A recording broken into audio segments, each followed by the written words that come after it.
कल रात अकस्मात एक ब्यूटी गर्ल ने हमें रोका, हमें समझने में हो गया धोखा। हम सुलभ लज्जा से सर झुकाए गुजर गए, युवती के केस मारे गुस्से के बिखर गए।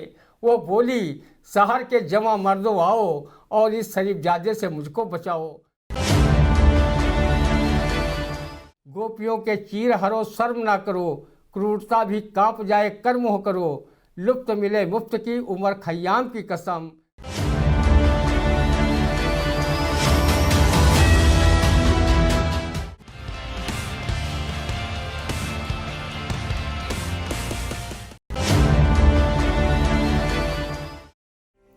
नमस्कार, आप देख रहे हैं आई इंडिया और मैं हूं उदय चौहान।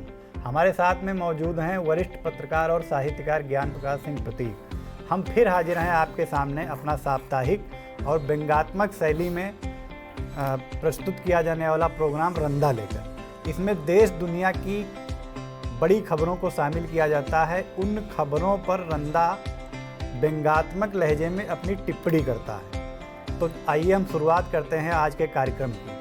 पहला सवाल यह है कि सामुदायिक स्वास्थ्य केंद्र एलिया में 5 मरीज होने पर लगेगा एंटी रेबीज। इस पर रंधा की क्या टिप्पणी है? अगर कुकर महोदय रंधा को काट ले तो फिर सीएचसी एलिया में एंटी रेबीज लगवाने के पूर्व क्या रंधा उस कुत्ते से प्रार्थना करे कि डॉक्टर सर मेरे 4 और इष्ट मित्रों पर अपनी नज़रें इनायत कर उन्हें जरूर काट ले। नहीं तो कुत्ता काटे के 5 मरीज रंधा कहाँ से ढूंढ कर लाएगा ताकि वो एंटी रेबीज इंजेक्शन लगवा सके। अधीक्षक महोदय, अगर कुछ को कुत्ता काटे और कुछ को कुत्ता चाटे तो क्या चटाने वाले को भी इन 5 में गिना जा सकता है? क्योंकि किसी कवि ने कहा है कि काटे चाटे श्वान के दुहू भात विपरीत। बिल्कुल दुरुस्त फरमाया आपने, बहुत अच्छा व्यंग्य था। हालांकि उनकी अपनी भी कुछ मजबूरियां होंगी कि एंटी रेबीज का जो होती है वो दवा की बोतल, उसको खोलने के बाद फिर उसको ख़त्म करनी पड़ती है जितनी डोज उसमें होती हैं, जहाँ तक मेरी जानकारी है। हम बढ़ते हैं अगले सवाल की तरफ। ओमिक्रॉन ने किया अलर्ट, फिर भी नहीं चेत रहे लोग। ये कोरोना वायरस का तीसरा वेरिएंट है जो ओमिक्रॉन बताया जा रहा है और ये दक्षिण अफ्रीका में पाया गया था। हालांकि अब आज की खबरों के मुताबिक केरल में भी, भारत के केरल में भी इसके 2 मरीज मिले हैं। इस पर रंधा क्या टिप्पणी करता है? पत्रकार बंधुओं, आप अपनी खबरों से लोगों को चेताते रहो, कोई चेते या न चेते, जन चेतना जगाना आपका काम है। रंधा भी समाज में जन जागृति लाने का कार्य ये मानकर कर रहा है कि माने ताको भला होता है, ना माने तो जने भलाए। वैसे बहुत से लोगों में खुद इतनी चेतना प्रबल होती है कि वो जिस दीवार पर लिखा होता है कि देखो गधा पेशाब कर रहा है, वो अपनी कार्रवाई वहीं पर प्रारंभ कर देते हैं और 2 मिनट के लिए गधा होने का सुख भी प्राप्त कर लेते हैं। बिल्कुल सही कहा आपने।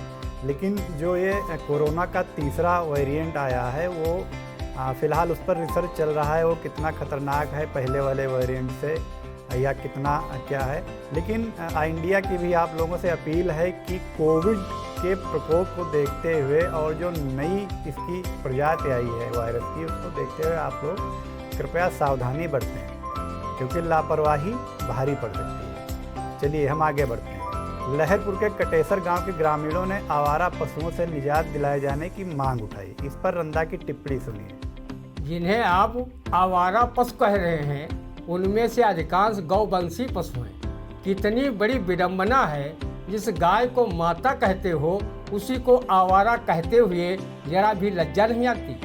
क्या किसी के माँ बाप आवारा की श्रेणी में आते हैं? उनके खाने पीने का प्रबंध नहीं करोगे तो गौ माता और सांड पिता इधर उधर खाने के जुगाड़ में मुँह मारेंगे।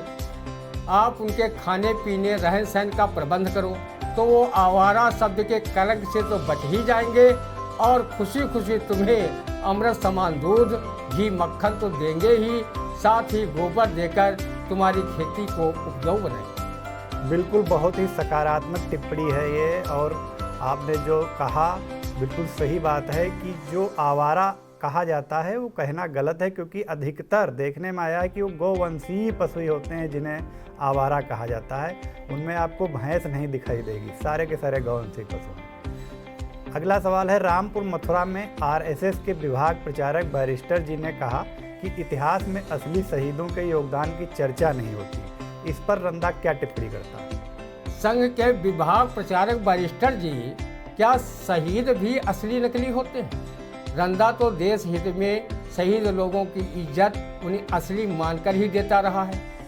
हाँ, जो उन लोगों की चर्चा जुबान पर नहीं लाता जो आज़ादी के लिए संघर्ष कर रहे देशभक्तों की मुखबरी अंग्रेजों से कर रहे थे और उन्हें अपना माफ़ीनामा पेश कर रहे थे। अगर विभाग प्रचारक जी ऐसे लोगों को असली शहीद बताकर उन्हें इतिहास में चर्चा का पात्र बता रहे हो तो रंदा को माफ़ कर दो। जी बिल्कुल सही बात कही आपने। हम आगे बढ़ते हैं प्रोग्राम में अपने। इमलिया सुल्तानपुर इलाके के छेड़छाड़ के आरोपी को मिली 3 साल की सजा। इस पे रंदा की टिप्पणी सुनिए। रंदा कोर्ट के फैसले का स्वागत करता है। कहो छेड़कर छोड़ दिया तो 3 साल की जेल की मेहमान नवाजी करनी पड़ी। अगर छेड़छाड़ की जगह छोड़ा न होता तो ताउम्र जेल में ही कट जाती। आपके पास जैसी करनी वैसी भरनी की कहावत चरितार्थ करने के सिवा दूसरा कोई चारा नहीं रहता। रंदा इस व्यंग्य कविता को पढ़ने के बाद भी किसी से छेड़छाड़ करने की हिम्मत नहीं जुटा पाता। कल रात अकस्मात एक ब्यूटी गर्ल ने हमें रोका, हमें समझने में हो गया धोखा। हम सुलभ लज्जा से सर झुकाए गुजर गए, युवती के केस मारे गुस्से के बिखर गए। वो बोली, शहर के जवां मर्दों आओ और इस शरीफजादे से मुझको बचाओ। मैं अलकों की शाम, होठों पर की सुबह और चेहरे पर कश्मीर का पानी रखती हूँ। इस शरीफजादे ने मुझको नहीं छेड़ा, क्या मैं इसकी मां लगती हूँ? ये थी एक व्यंग्यात्मक शैली में टिप्पणी। हम आगे बढ़ते हैं। परिवार परामर्श केंद्र ला रहा रंग, 13 जोड़े फिर एक साथ रहने को हुए राजी। इस पर रंदा की टिप्पणी सुनिए। साथ रहने के लिए राजी होने वाले सभी जोड़ों तथा परामर्श केंद्र से जुड़े लोगों को रंदा की ओर से दिली मुबारकबाद। ऐसे विकट जाड़े का सामना भला जोड़े अलग रहकर कर ही नहीं सकते थे। जाड़े से निपटने के लिए 2 चीज़ें महत्वपूर्ण होती हैं, एक रुई और दूसरी दुई। अगर रुई और दुई साथ है तो जाड़ा बाल बाका भी नहीं कर सकता।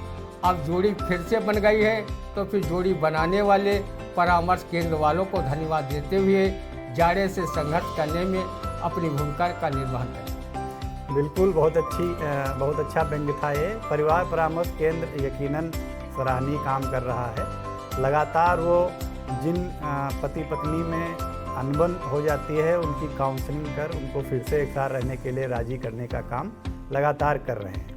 हम आगे बढ़ते हैं। सीएम योगी आदित्यनाथ ने कहा कि काम के आधार पर जनता का लेंगे आशीर्वाद। इस पर रंदा क्या टिप्पणी करता है?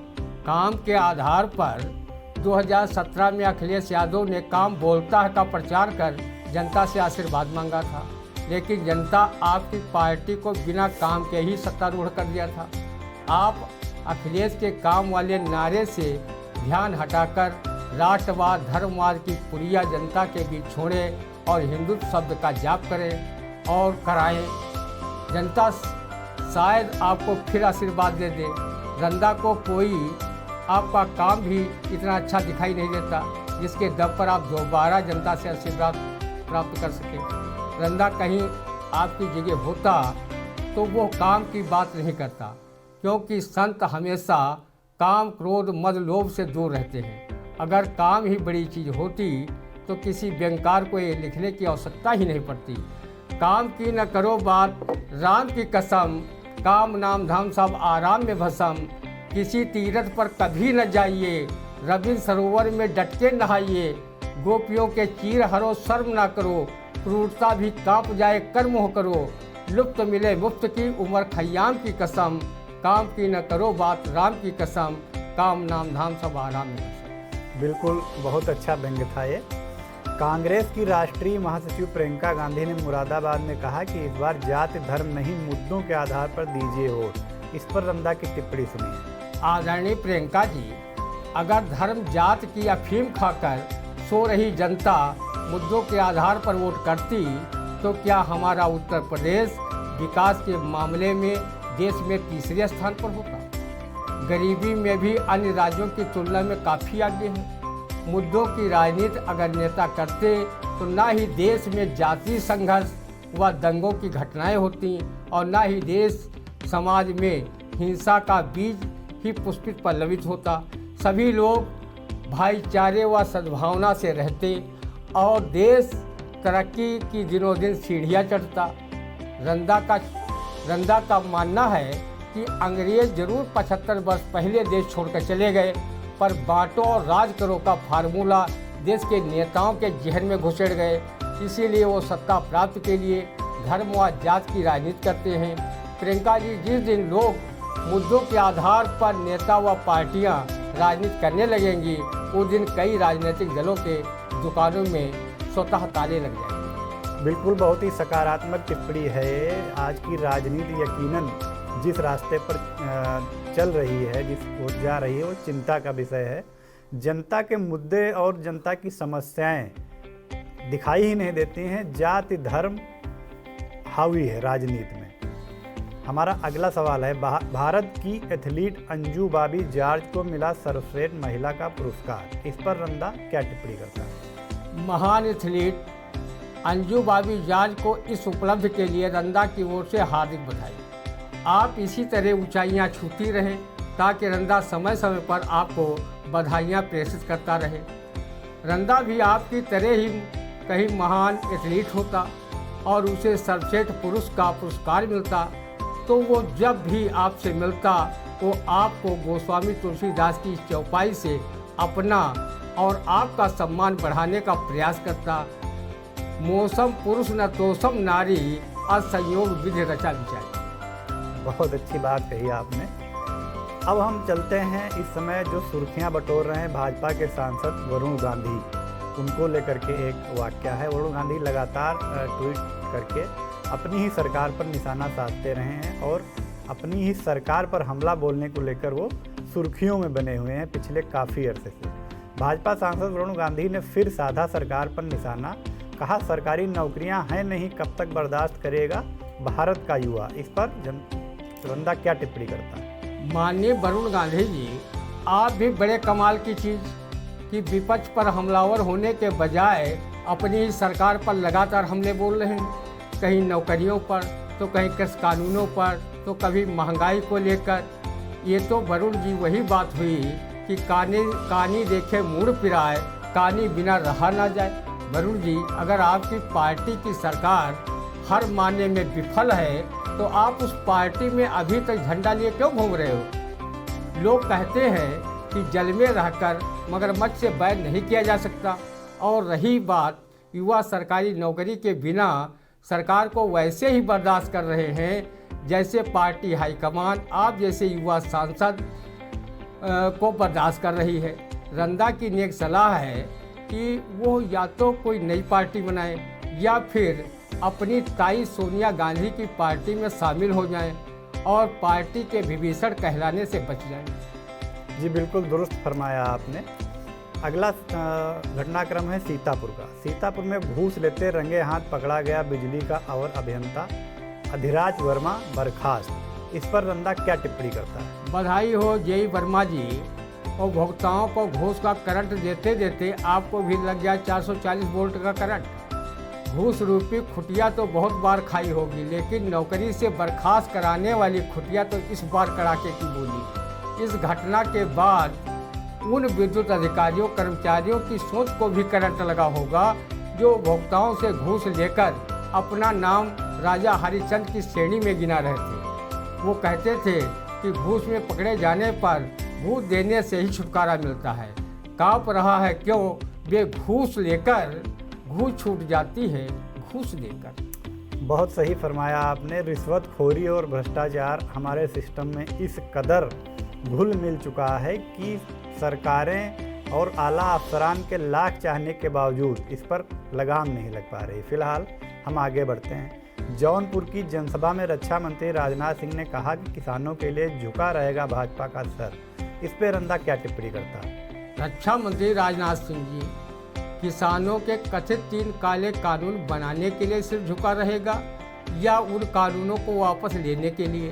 रंदा का ये मानना है कि सिर या तो गलत काम करने के बाद शर्मिंदगी बस झुक जाता है या फिर पीर पैगंबरों व बड़े बुजुर्गों के सम्मान में। वैसे रंदा ने जब से ये शेर सुनी है, उसका सिर भले कट जाए, वो जगह जगह पर झुकता नहीं है। वो दर में दर नहीं है जहाँ पर किसी का सर झुके, वो सर में सर नहीं है जो दर दर झुके। बिल्कुल सही, बहुत सकारात्मक टिप्पणी है।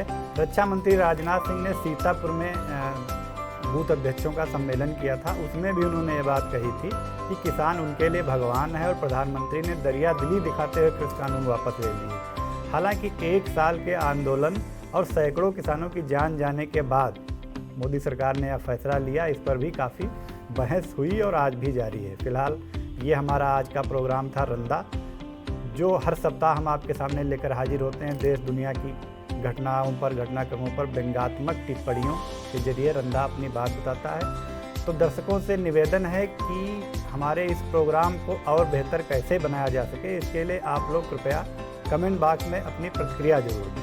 धन्यवाद।